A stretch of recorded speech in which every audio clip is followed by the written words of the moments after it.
नमस्ते भारत, आपण बघत आहात WH न्यूज. मी विजय खवसे.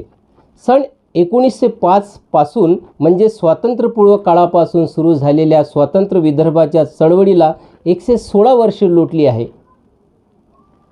स्वतंत्र विदर्भ राज्य करावे या संबंधात जेवढे आयोग व समित्या झाल्या या सर्वांचे अहवाल एकमुखाने स्वतंत्र विदर्भ राज्य सक्षम राज्य होऊ शकते म्हणून निर्मिती व्हावी याच बाजूने आहे. भारतीय जनता पक्ष आणि काँग्रेस या प्रमुख पक्षांनी स्वतंत्र विदर्भ व्हावे असे ठरावसुद्धा केले गेले. पण वेगळा विदर्भ का होत नाही असा प्रश्न विदर्भाचे आंदोलक नेते वामनराव चटप यांनी शुक्रवारी टिळक पत्रकार भवन येथे आयोजित पत्रकार परिषदेमध्ये केला. स्टॅम्प पेपर लिहून देणारे भाजपचे नेते नितीन गडकरी यांचाही चांगलाच समाचार यावेळी घेण्यात आला. शिवसेना मराठी एक राज्य व्हावे अशी बेगडी साथ घालत विरोध करतात. मात्र हिंदी तेलुगू भाषिक अनेक राज्य आहेत हे त्यांना दिसत नाही काय असाही प्रश्न विदर्भ आंदोलन समितीने यावेळी केला. अर्थसंकल्पीय अधिवेशनाच्या पहिल्या दिवशी व्हेरायटी चौकात मानवी शृंखला आंदोलन होईल. 11 मार्चला केंद्र सरकारच्या नागपूर कार्यालय येथे मार्च काढण्यात येईल. दुसऱ्या टप्प्यात 7 एप्रिलला दिल्लीच्या जंतर मंतरवरून संसदवर हल्लाबोल आंदोलन होत असल्याचीही माहिती ॲडव्होकेट चटप यांनी दिली. पत्रपरिषदेला विदर्भ राज्य आंदोलन समितीचे नेते माजी आमदार ॲडव्होकेट वामनराव चटप, ॲडव्होकेट अविनाश काळे, देशोन्नतीचे मुख्य संपादक प्रकाश पोहरे, महिला आघाडी विदर्भ अध्यक्षा रंजना मामर्डे, अरुण केदार, मुकेश मासुरकर, प्रभाकरराव कोंडबुंतवार, सुधाताई पावडे, रेखाताई निमजे, सुनीता येरने प्रामुख्याने उपस्थित होत्या. ऐकूया पत्रपरिषद. हे ॲडव्होकेट अविनाश काळे साहेब हे विदर्भ राज्य आंदोलन समितीच्या इरिगेशनच्या प्रश्नावरती 5 मिनिटं बोलणार आहे. त्यांनी ती प्रेस नोट दिली आहे. इंट्रोडक्शन ते करते. मुकेश मासुरकर, प्रकाश भाऊ पोहरे देशोन्नतीचे संपादक, अरुण भाऊ केदार पूर्व विदर्भ प्रमुख, रेखाताई निमजे, सुधाताई पावडे आणि सुनीताताई येरने, ॲडव्होकेट वामन चटप, मुन्ना महाजन. पत्रकार परिषदेला नावं आहे, सगळ्यांची नावं आहे, सगळ्यांच्या नावासह दिला. मुन्नाभाई महाजन पण या पत्रकार परिषदेला आहे. अजून ती जागा अपुरी असल्यामुळे ते मागे बसले. 2 प्रेस नोट आले आहे. पहिली इरिगेशनच्या प्रॉब्लेमवरती आहे, विदर्भातल्या स्पेशली इरिगेशनच्या प्रॉब्लेमवरती, ज्यात हायकोर्टात रीटच्या निमित्ताने ॲडव्होकेट अविनाश काळे साहेब काम करतात. ते 5 मिनिटं यातवर इंट्रोड्यूस करतील आणि मग आम्ही सगळे विदर्भाच्या आंदोलनाच्या संदर्भात. मला मोठा आनंद होतो की आमची छोटी संघटना आहे पण त्याचे जे प्रेरक नाव आहे लोकनायक बापू जाणे हे खऱ्या अर्थाने विदर्भ राज्याच्या संकल्पनेचे प्रेरक आहे. आज आंदोलकाविषयी जो आम्ही लढा देत होतो त्याला पूर्ण तऱ्हेने विदर्भ राज्य आंदोलन समितीने पाठिंबा दिला. त्यामुळे एका दृष्टीने विदर्भाच्या त्यांच्या दृष्टीने एक अतिशय चांगली गोष्ट झाली आहे. मित्रांनो, मी तुम्हाला 3 पानं दिली आहेत. पहिला जे पान आहे त्याच्यातला प्रमुख गोष्टी मी सांगतो तुम्हाला. प्रत्येक गोष्ट मी आकडेवारीने दिलेली आहे. या ठिकाणी एकंदर या राज्यामध्ये 314 सिंचन प्रकल्प आहेत. अजूनही 182 सिंचन प्रकल्पाचं काम अपूर्ण आहे.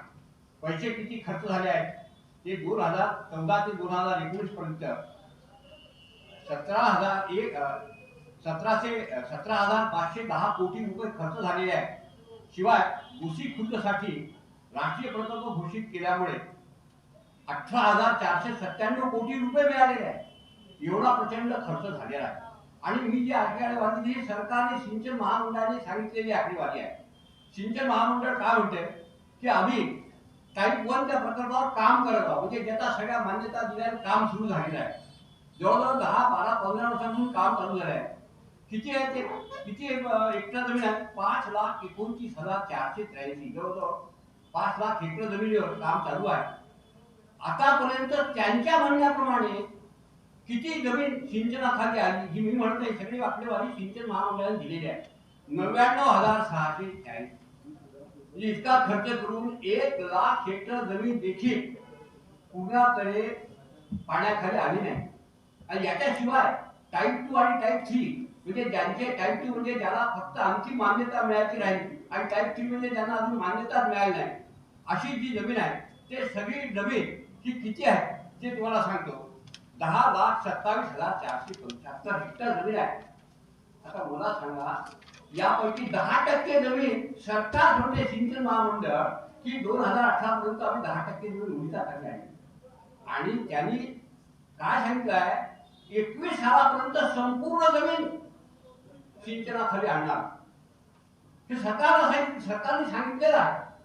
याच्यापेक्षा आणखी मोठा घोटाळा होणार, काही येणार नाही, हे काहीही होणार नाही. पुढचं तुम्ही पहा, सगळ्यात 4 महत्वाचे प्रकल्प जे आहे आपले ते लक्षात ठेवा. कोणते आहेत? लोअर पैनगंगा, धापेवाडा, असोरबेंडा आणि धुमा. हे या जन्म 24 पर्यंत आम्ही पूर्ण जमीन जी आहे ती 2,27,271 हेक्टर जमीन पाण्याखाली आणू. हे सगळं गिमिक आहे, हे फसवणूक आहे. तेव्हा याच्यासाठी मला आनंद होतो की विदर्भ राज्य संघर्ष समितीने, आंदोलन समितीने ठरवलं की हा जिव्हाळ्याचा प्रश्न आहे आमचा आणि हा घरोघर या ठिकाणी पब्लिक पार्टिसिपेशन जोपर्यंत होणार नाही तोपर्यंत राजकीय पक्ष येणार नाही. आणि म्हणून ही तुम्हाला मी सिंचनाची एकंदर माहिती दिली. आता दुसरा प्रश्न आहे तो म्हणजे पान नंबर 2 वर आहे, वैनगंगा नळगंगा प्रकल्प. मित्रांनो, हा प्रकल्प महाराष्ट्र शासनाने आणि विनंती केली, पत्र लिहिलं होतं कोणाला, नदी जोड प्रकल्प पूर्ण झाल्यासाठी त्याने ज्याला राष्ट्रीय जल आयोग प्राधिकरणाला पत्र लिहिलं. राष्ट्रीय जल आयोग प्राधिकरणाने डीपीआर काढलेला आहे. हा डीपीआर 2018 साली दिला.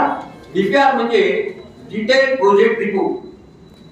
3 वर्ष झाले हो, अजून थंड अवस्थेत आहे, काही चालू झालं नाही. हा प्रकल्प झाला तर महत्वाची गोष्ट म्हणजे दुर्लक्षित प्रदेश म्हणून जो आपल्याला आरोप होतो किंवा पश्चिम विदर्भाकडे कोणी लक्ष देत नाही, या पश्चिम विदर्भाची 2,22,305 हेक्टर जमीन उडीचाखाली येणार. आणि या प्रकल्पामध्ये असे धरणं बांधायचे नाही. नेमका हा प्रकल्प नदीजोड प्रकल्प काय आहे ते तुम्हाला एकदा सांगणार आहे. ती 4 धरणं आहेत.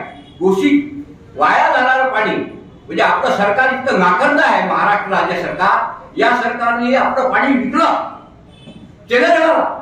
पण हे जे पाणी आहे त्याचा 50% पाण्याचा उपयोग केला तर गोशी खुर्द म्हणून ते वर्धा डॅम मध्ये आणणार आहे. वर्धा डॅम मधून काटेपूर्णा आणि काटेपूर्णाहून नळगंगा, याच्यासाठी 34 गावामध्ये ते मोठमोठाले जलाशय करणार आहे. तर हा प्रकल्प पूर्ण झाला तर साधारणतः अख्ख्या विदर्भातील 3,71,277 हेक्टर जमीन पाणी खाली. महत्वाचा भाग म्हणजे जे आपली उद्योगात बोंब आहे, एमआयडीसीची बोंब आहे, त्यांना किती पाणी मिळणार आहे हे तुम्हाला सांगितलेलं आहे. याच्यामध्ये 2,133 कोटी रुपयाचं कृषी उत्पन्न वाढू शकते, साठी 32 दशलक्ष घन पाणी उपयोगात येऊ शकते आणि औद्योगिक उत्पादनासाठी 397 दशलक्ष घनमीटर पाणी उपयोगासाठी येऊ शकते. त्याची अंदाजे किंमत 3,538 आहे. आणि कसा फीवर आहे 12,000 कोटी रुपयाचं दरवर्षी उत्पन्न होणार आहे. याला फक्त 60,000 कोटी रुपये होणार आहे.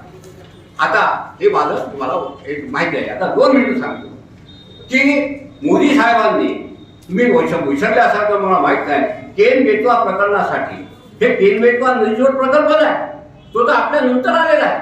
मागच्या वर्षी त्यांनी 1,700 कोटी रुपये दिले, यंदाही 1,700 कोटी देणार आहे.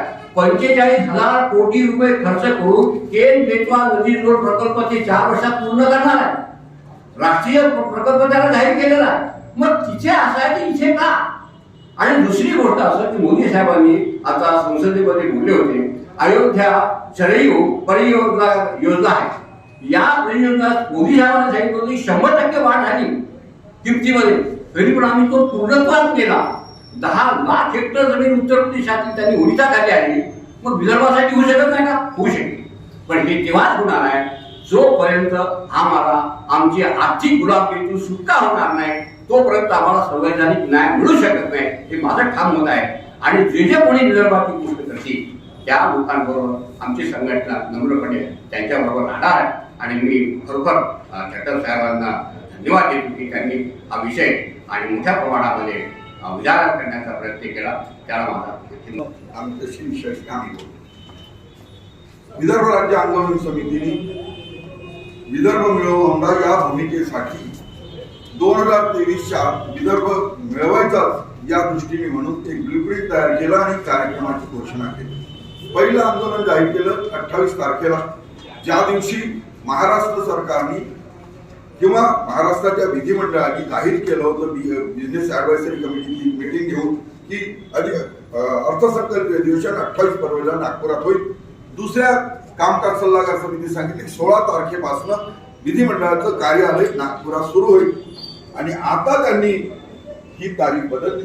आम्ही त्या दिवशी मानवी शृंखला आंदोलन करून जनतेला ह्या संदेश देत होतो की आता महाराष्ट्रवाद्यांनो विदर्भ सोडा, महाराष्ट्र सरकारने विदर्भातून चालतं व्हावं यासाठी. पण त्यांनी ती आंदोलनही म्हणजे तारीखही स्थळही बदललं.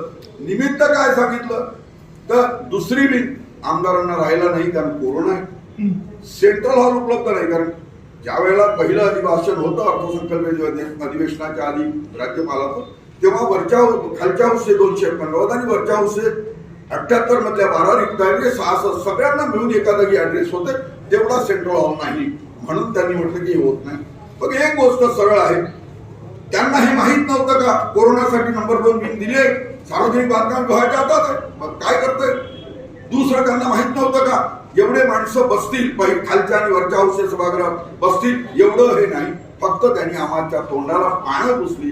आणि आता आम्ही म्हणतो की महाराष्ट्र सरकार विदर्भातून स्वतःहूनच हद्दपार झालाय. मेरे अंगणे में तुम्हारा क्या काम है, हे आम्ही पुष्टा करण्यासाठी म्हणून मानवी शृंखला आंदोलन करतो. दुसरं, घटनेच्या आर्टिकल 3 प्रमाणे राज्य निर्मिती करण्याचा अधिकार किंवा नव्या एका राज्याचा भाग दुसऱ्या राज्याला जोडायचा अधिकार हा आर्टिकल 3 प्रमाणे केंद्र सरकारला त्यांनी निर्णय करायचा, संसदेने पास करायचा, राष्ट्रपतीकडे सहीला पाठवायचा आणि राष्ट्रपतींनी राज्याच्या विधिमंडळाचे व्ह्यूज जाणून घ्यायचे. होय म्हटलं तरी फरक नाही, नाही तरी काय. आपण पाहिलं आंध्रच्या वेळेला एक मताने तेलंगणाचा ठराव फेटाळला तरी केंद्राने केलं आणि यांचे व्ह्यूज झाले की राष्ट्रपतींनी सही करायची आणि अधिसूचना काढायची. ही अशी प्रोसिजर आहे. म्हणून आम्ही 3 तारखेला केंद्र सरकार ज्याला सीजीओ म्हणतो त्यांच्या कॉम्प्लेक्स समोर निदर्शन आंदोलन करतोय. आणि 7 एप्रिलला ज्यांनी आम्हाला विदर्भ देतो म्हणून लिहून दिलं आणि विदर्भातल्या जनतेचा विश्वासघात केला, त्यांना दिल्लीत जंतर मंतरवर जाऊन आम्ही केंद्र सरकारला म्हणणार आहोत विदर्भाचं स्वतंत्र राज्य देता की विदर्भातून हद्दपार होता, हा संदेश आम्ही या अधिवेशनाच्या निमित्त राज्य सरकारला देतो. त्या दिवशी तिथे आम्ही केंद्राला देणार आणि त्या दिवशी अर्थसंकल्पीय अधिवेशनाच्या शेवटच्या दुसऱ्या टप्प्यातला शेवटचा दिवस 8ला आहे, त्याच्या आदल्या दिवशी आम्ही आंदोलन करतो आणि आम्ही तिथे ऐलान करतो की सुरू हुई है जंग हमारी, लढेंगे जीतेंगे. अशा भूमिकेने आम्ही दिल्लीला जाऊन शंभू ठोकून वापस येणार, यासाठी आंदोलनाची मालिका आहे. आणि म्हणून आज आम्ही आपल्या समोर आलो. इरिगेशनची व्यथा त्यांनी मांडली आणि इरिगेशनची व्यथा खरी म्हणजे त्यांनी मांडली प्रॅक्टिकलपणे, प्रत्येक प्रकल्प वाईट. पण नागपूर करारानंतर ऍश्युरन्स दिल्याप्रमाणे 23% निधी विदर्भाला मिळाला नाही का. 56 साली वैधानिक विकास मंडळ निर्माण करावी अशी घटना दुरुस्ती झाली. घटनेला 371 कलम जोडलं आणि सरकारने 94 पर्यंत म्हणजे 38 वर्षापर्यंत काही वैधानिक विकास मंडळ निर्माण केली नाही. त्यामुळे जसं तज्ञ सदस्य असलेले मामा किमतकर साहेबांनी पुस्तिका काढली, जे 94 ते 15 21 वर्ष सदस्य होते. त्यांनी सांगितलं विदर्भाला हक्काचे 23% प्रमाणे 60,000 इरिगेशनचे, 15,000 सार्वजनिक आरोग्य, शिक्षण, पिण्याचं पाणी, ऊर्जा, उद्योग, ग्रामविकास आदिवासीचे कमी मिळाले आहे. एवढं स्पष्टपणे या सगळ्या दृष्टीने त्यांची पुस्तिका आहे. आता एक शेवटचा मुद्दा असा की महाराष्ट्र सरकार 75,000 कोटीचा अनुशेष भरून काढायला अर्थसंकल्पातून पैसे देऊ शकते का. महाराष्ट्र सरकारच्या 2021च्या अर्थसंकल्पाप्रमाणे उत्पन्न 3,47,000 कोटी, वर्षाचा खर्च भागवायला लागतात 3,56,000 कोटी. राज्याचा अर्थसंकल्प 9,511 कोटी तुटीचा. यंदाच्या अर्थसंकल्पात शेती सोडली 11.60% सरप्लस. उद्योगाबरोबर IT, इन्फ्रास्ट्रक्चर, रेस्टॉरंट, हॉटेल आणि या सगळ्या क्षेत्रामध्ये सगळ्या क्षेत्रामध्ये पिछाट आहे. महसुली उत्पन्न वाढलं नाही हे चित्र आहे. उलट राज्यावर असणाऱ्या लायबिलिटीज, राज्यावर असणारं कर्ज, राज्याला फेडायची आहे ती काउंटर गॅरंटी गॅरंटी काही प्रकल्पांना सरकारने दिली आहे. हे टोटल मिळून राज्यावर कर्जाचा बोजा आहे 6,60,000 कोटी. अशा परिस्थितीमध्ये कोरोनाने पुन्हा अर्थव्यवस्था मारून टाकली आणि काही केलं तरी आमचा अनुशेष भरून निघू शकत नाही. प्रकल्पाची काय वानवा आहे. पहिल्या टप्प्यातले 131 आणि त्यांनी मांडलेले ऍडिशनल प्रकल्प हे कदापि पूर्ण होऊ शकत नाही. त्याचबरोबर इथे वेगळी गुंतवणूक येऊ शकत नाही, कारण 26 पैकी 23 खनिज विदर्भात आहे. 2च खनिजावर उद्योग आले नाही, सगळे मोडीत निघाले आहे. आणि अशा सगळ्या परिस्थितीत 9 वर्षापासून अनुकंपा तत्वाची नोकर भरती बंद आहे. 8 वर्षापासून वर्ग 3 वर्ग 4 ची नोकर भरती बंद आहे. महाराष्ट्रात 2,57,000 पदं रिक्त आहे आणि विदर्भातल्या पोराचा 23% प्रमाणे 2,47,000 नोकऱ्यांचा अंशेष शिल्लक आहे. आणि महाराष्ट्रामध्ये बेरोजगारांची संख्या 31 मार्चला होती 45 लाख. कोरोनामुळे जॉब लूज झालेल्या लोकांची संख्या 21 लाख, असे 66 लाख बेरोजगार आहे. आणि विदर्भातल्या बेरोजगारांची संख्या आहे 14 लाख. 100 वर्ष जरी विदर्भ महाराष्ट्रात राहिला, ब्रह्मदेवाला मुख्यमंत्री केलं तरीही हे कदापि शक्य होत नाही. आणि म्हणूनच सगळ्या समित्यांचे रिपोर्ट विदर्भाचं राज्य सक्षमही या बाजूचे आहे, शिल्कीचाही या बाजूचे आहे. आणि शेवटचा मुद्दा असा की आमचे ज्येष्ठ सहकारी प्रसिद्ध अर्थतज्ञ डॉक्टर श्रीनिवास खांदेवाले साहेबांनी 2 अर्थसंकल्प मांडले. जर 14-15ला विदर्भ झाला असता तर तेव्हा विदर्भाचं सगळ्या मार्गाचं उत्पन्न होतं 41,510 कोटी. सरांनी 20% विजेचे दर कमी केले, नवे कर लावले नाही, तरी खर्च होता 41,400 कोटी. जर 14-15ला राज्य झालं असतं तर 110 कोटी सरप्लस झालं असतं. जर 17-18चा अर्थसंकल्प सरांनी मांडला तेव्हा विदर्भाचं उत्पन्न 13,000 कोटींनी वाढलं, 54,040 कोटी झालं. सरांनी यातही 20% विजेचे दर कमी केले, नवे कर लावले नाही, तरी खर्च होता 52,380 कोटी. 1,660 कोटी रुपये शिल्पीचं अंदाजपत्रक होतं. जे लोक व्हायबल नाही म्हणतात, जिथे महाराष्ट्र मेलाय, कर्जबाजारी झालाय, दिवाळखोरीकडे चाललाय, पगार द्यायची सोय नाही. आणि राज्याच्या अर्थसंकल्पाला गेल्या 2 वर्षापासून 67% कपात आहे. हे चित्र डोळ्यापुढे आहे. म्हणून या सगळ्या प्रश्नाचं उत्तर विदर्भाचं स्वतंत्र राज्य हेच आहे. म्हणून विदर्भ राज्य आंदोलन समिती हे सगळे प्रश्न घेऊन ही आंदोलनाची मालिका पुढे नेते. विदर्भ वेगळा का होत नाही आहे? कुठेतरी समिती किंवा विदर्भातील जे नेते आहेत ते कमी पडत आहेत का? आणि विदर्भातील जे आमदार किंवा खासदार आहेत ते का येत नाही विदर्भ वेगळा करण्यासाठी? तुमच्या पाठीशी आहेत का ते? अनेकदा आता भारतीय जनता पक्षाची सत्ता होती, शिवसेनेची सत्ता होती, त्यावेळेसही तुम्ही म्हटलं आता महाविकास आघाडीची सत्ता आहे. आता तरी सुद्धा विदर्भ वेगळा होत नाहीये. काय वाटतंय तुम्हाला?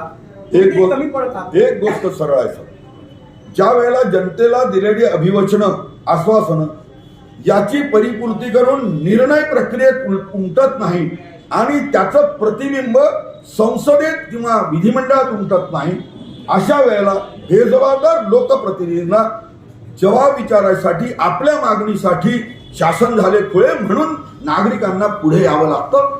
हे खरं आहे तुमचं म्हणणं. आमदार आमच्या बरोबर नाही, खासदार आमच्या बरोबर नाही, हेही खरं आहे.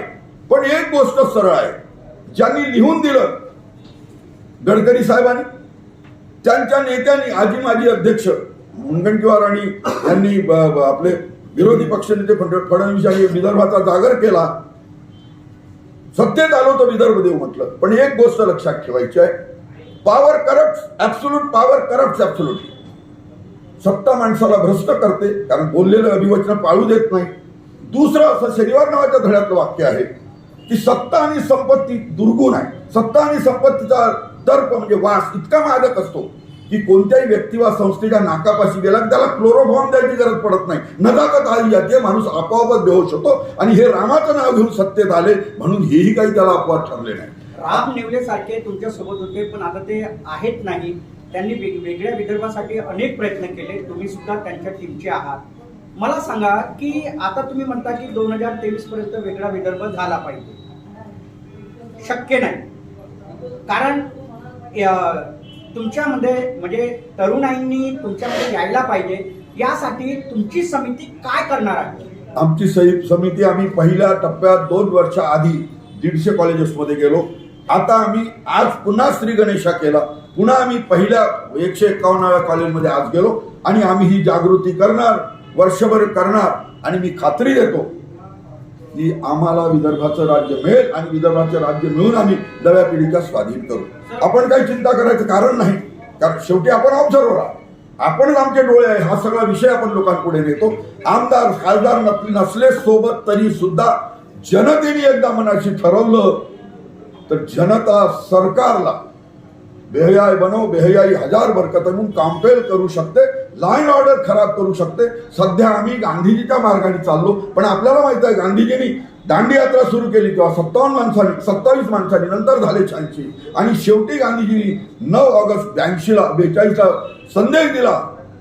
सगळे अडेच झाल्यावर की गोऱ्यांनो चालते व्हा आणि भारतीयांना सांगितलं करा किंवा मरा. आणि अरुणा असफलीला सांगितलं झेंडा उच्चार आहे हमारा, तू तरुण आहे तुम्ही झेंडा फडकवायचा. हे होते सर, परिस्थिती हळूहळू बदलत आहे आणि आता आनंद आहे मला सांगताना. तुमच्यातलाच एक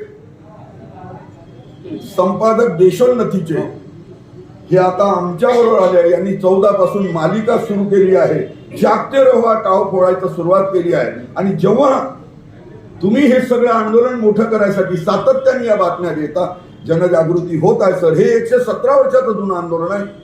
एक पिढी गेली, दुसरी गेली, तिसऱ्या पिढीतले आम्ही शिलेदार आहोत, पण तिसरं घर इसरं म्हणतात. त्या तऱ्हेने हे आंदोलन यशस्वी होईल मला खात्री आहे. मी आशावादी आहे, कारण मी शेतकरी आहे, मला पेरणं माहीत आहे, तसं मळणी करायचं माहीत आहे. त्यामुळे हे आंदोलन यशस्वी होईल. आपणही आशावादी आहात. आपलं राज्य आपल्याला मिळेल. आता सगळे विकल्प संपले आहेत आणि आता विदर्भाचं स्वतंत्र राज्य हाच एकमेव विकल्प आता शिल्लक राहील. गडकरी साहेबांनी लिहून दिलं होतं, तुम्ही असं बोललात हो. आणि त्या विरोधामध्ये तुम्ही दिल्लीमध्ये आंदोलन करता बरोबर. हो. गडकरी साहेबांनी जेव्हा लिहून दिलं की विदर्भ वेगळा करणार, हो. त्यानंतर तुम्ही त्यांच्याशी भेटलेत का? त्यांचं उत्तर काय होतं? आम्ही त्यांच्याशी भेटलो. उत्तर असभ्य आहे, ते सांगू नये असं मला वाटतं, कारण सभ्य घरातला माणूस आहे, सभ्य पक्षातला माणूस आहे. त्यांनी आम्हाला सांगितलं मी मोदीची वेळ घेऊन देणार नाही, तुम्हाला मोदीला भेटायला जायचं तेल लावून जा. ही विदर्भातल्या पुढाऱ्याची सत्ता आणि संपत्ती आल्यानंतरची भाषा आहे.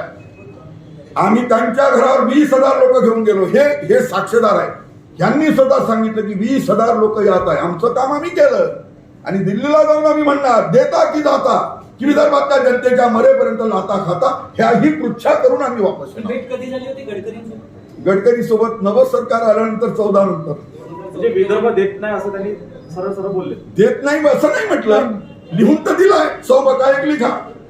आपण वाद कसा आहे, आपल्याला हुंड्याचा तिटकार आहे, पण पोराला विलायताला जायसाठी पैशाची गरज आहे अशासारखं आहे. आणि म्हणून त्यांनी आम्हाला जे स्पष्ट सांगितलं की मी काही मोदीची वेळ घेऊन देणार नाही आणि मोदीला भेटायला जायचं तेल लावून जा. माझा प्रश्न तुम्हाला आहे, तुम्ही एका वृत्तपत्राचे संपादकही आहात, मालकही आहात. तुम्ही एका वृत्तपत्राचे संपादकही आहात, मालकही आहात. एकूणच मीडियाची साथ वेगळ्या विदर्भासाठी लागणार. विदर्भामध्ये बलाढ्य असे लोकमत, देशोन्नती, म्हणजे तुम्ही देशोन्नतीचे मालकच आहात, आणि हितवाद असे मोठे मोठे वृत्तपत्र आहे, नवभारत वगैरे सारखे. तर यांच्या मालकाशी संपर्क साधून हा कॅम्पेनिंग तुमच्या म्हणजे एका संपादकीय याच्यातून का चालवत नाही, किंवा बातम्याद्वारे की वेगळा विदर्भ झालाच पाहिजे यासाठी तुम्ही प्रयत्न का नाही करत? आपलं सजेशन खूप छान आहे, मी लक्षात ठेवेल आणि माझ्यातर्फे त्या लोकांना भेटून या सगळ्या संदर्भामध्ये विदर्भाच्या प्रश्नावर जागृत करायचा प्रयत्न करेल. मी माझं काम करेन. त्याच्यानंतर साथ देणं न करणं, परंतु मला खात्री आहे, कारण ही मंडळी सुद्धा म्हणजे आपले हितवादचे पुरोहितजी किंवा बाकीचे पेपरचे शेवटी ते तर आहे ते विदर्भात असतात. विदर्भाचं राज्य झालं तर ते मोठे होणारच आहेत. त्याच्यामुळे त्यांचा विरोध असण्याचं याला काही कारण असेल असं मला वाटत नाही. परंतु तुम्ही जे सजेशन दिलं ते अत्यंत चांगलं आणि संयुक्तिक आहे आणि मी नक्की त्यांना या सगळ्या संदर्भामध्ये भेटून हे म्हणजे यांच्या बाजूनी बोलावण्याचा प्रयत्न करेन. चटप सर, माझा एक प्रश्न होता. महाविद्यालय तुम्ही केले आणि महाविद्यालय विद्यार्थ्यांचा प्रतिसाद कसा या विदर्भाच्या मुद्द्यावर हे मला सांगा. मी 150 महाविद्यालयात गेलो. परिस्थिती सुरू व्हायच्या आत नक्कीच्या लग्नाला 1760 विघ्न, महामारी आली कोरोनाची आणि ते परत हे थोडं थंड झालं. आज आम्ही पहिल्यांदा पुन्हा गेलो, नवे पान उघडले म्हणून. आज विद्यार्थ्यांचा प्रतिसाद चांगला आहे. त्यातले काही विद्यार्थी या आंदोलनात 28 तारखेला येणार पण आहे. भाषण संपल्यानंतर आमच्या सगळ्यांची त्यांनी भेट घेतली. आम्ही 2 होतो, प्रभाकरराव कोणबत्तन, त्यांनी सांगितलं आम्ही या आंदोलनात येणार आहोत. काही प्राध्यापकांनी पण सांगितलं आम्ही या आंदोलनात येणार आहोत. आजपर्यंत आम्हाला हे कळलं नव्हतं. शक्य आहे, काही मनुष्य जन्मतः सगळ्या गोष्टी शिकून येत नाही. सराउंडिंगने तो शिकत जातो, वाचनाने त्याचं ज्ञान वाढत जातं. आणि तुम्ही आहे तेडे सिदे उजारे म्हणून सगळ्यांना सरळ करायचं काम करणार. तेलंगणासारखं वेगळं होतं पण विदर्भ वेगळं होत नाही, सुरुवातीचीच मागणी आहे. तेलंगणासारखं वेगळं होतं पण विदर्भ वेगळं होत नाही. एक गोष्ट सरळ आहे, हे आंदोलन 3ऱ्या पिढीत आहे. 117 वर्षाचं देशात चाललेलं सगळ्यात मोठं आंदोलन. वाढलं काही ना कारणाने गेलं, आम्ही काही कोणाला दोष देणार नाही. पण हे निश्चित आहे त्यांनी हा निखारा जिवंत ठेवला, त्यामुळे आम्ही सगळ्यांनी त्याच्यावर फुंकार घातला आणि जनतेला सांगितलं की अंगाराने कार्य केले, आता ज्योत हवी आणि गुरुदेव ज्योतषे ज्योत जलाव म्हणून आम्ही हा कार्यक्रम सुरू केला. पण मरण्याच्या आधी आम्ही विदर्भ देऊन मरू हे मी आपल्याला पॉझिटिव्हली सांगतो. महानगरपालिकेचा निवडणूक आहे, आता काय तयारी आहे? सर, तुम्ही एक पक्ष सुद्धा स्थापन केलेला आहे, कुठला तरी म्हणजे विदर्भाच्या नावावर एक पक्ष स्थापन केलेला आहे. स्थानिक स्वराज्य संस्थेच्या निवडणुका हे आमचे एक पक्ष स्थापन केलेला आहे. विदर्भ पार्टीचे अध्यक्ष त्याचं उत्तर. आम्ही आतापर्यंत विदर्भाच्या नावाने बंदच करून द्या त्याला सध्या. ज्याने विदर्भ म्हटलं त्यालाच आम्ही मतं देत गेलो. सरांनी आता तुम्हाला गडकरी साहेब, देवेंद्र फडणवीस, इव्हन मेघे साहेब, रणजित बाबू त्यांना मतं देत गेलो आम्ही. पण जनतेचा यांनी ते काम न केल्यामुळे जनतेचा विश्वास कमी झाला होता. म्हणून आता आम्ही पक्ष काढला. आम्ही इकडे आंदोलन करू विदर्भ राज्य आंदोलन समितीच्या नावाने, तर दुसरीकडे आमची बॅलेट पेपरची युद्ध राहील आणि मतदान पत्रिकेतूनही आम्ही विदर्भ भेटला पाहिजे या प्रयत्नात राहू. आणि त्या प्रकारे आमचे आता कार्य सुरू आहे. आणि म्युन्सिपाल्टीची, महानगरपालिकेची जी निवडणूक आहे, ही निवडणूक आम्ही संपूर्ण कार्यकर्ते उभे करून ही लढू. आणि जे लोक विदर्भ आधी लोक आहेत, जे संघटना आहे, त्यांना सोबत घेऊन ही निवडणूक आम्ही लढू. 52 प्रभाग आहे, आता 52 प्रभागही आपण लढणार आहेत का विदर्भ पार्टी? सगळे मिळून. सगळे काही कोणासोबत युती वगैरेचं? युतीचं नाही, जे विदर्भ आधी आहे, म्हणजे मागे जे धोके खाल्ले ते धोके आता आम्ही खाणार नाही. आम्ही अग्रीमेंट स्टॅम्प घेऊ 500 रुपयाचा, त्या स्टॅम्पवर लिहून घेऊ त्यांच्यातून की मी निवडून आल्यावर मी विदर्भाच्या आंदोलनात सक्रिय राहील. त्याच लोकांशी, त्याच संघटनेशी आमचा संबंध आहे. 158 जागा आहे सर, 158 तुम्ही प्रतिनिधी उभी करणार आहे का? ते सर्व मिळून. ठीक आहे सर, ओके. धन्यवाद. ही होती महत्त्वाची पत्रकार परिषद. पुन्हा भेटूया एका विशेष बातमीसोबत. तर बघत राहा WH न्यूज. लाईक करा, सबस्क्राईब करा. विविध बातम्या बघण्यासाठी www.whnews.in वर भेट द्या. हां, आमच्या चॅनलचे सदस्य बनून आम्हाला आर्थिक मदत करा. धन्यवाद.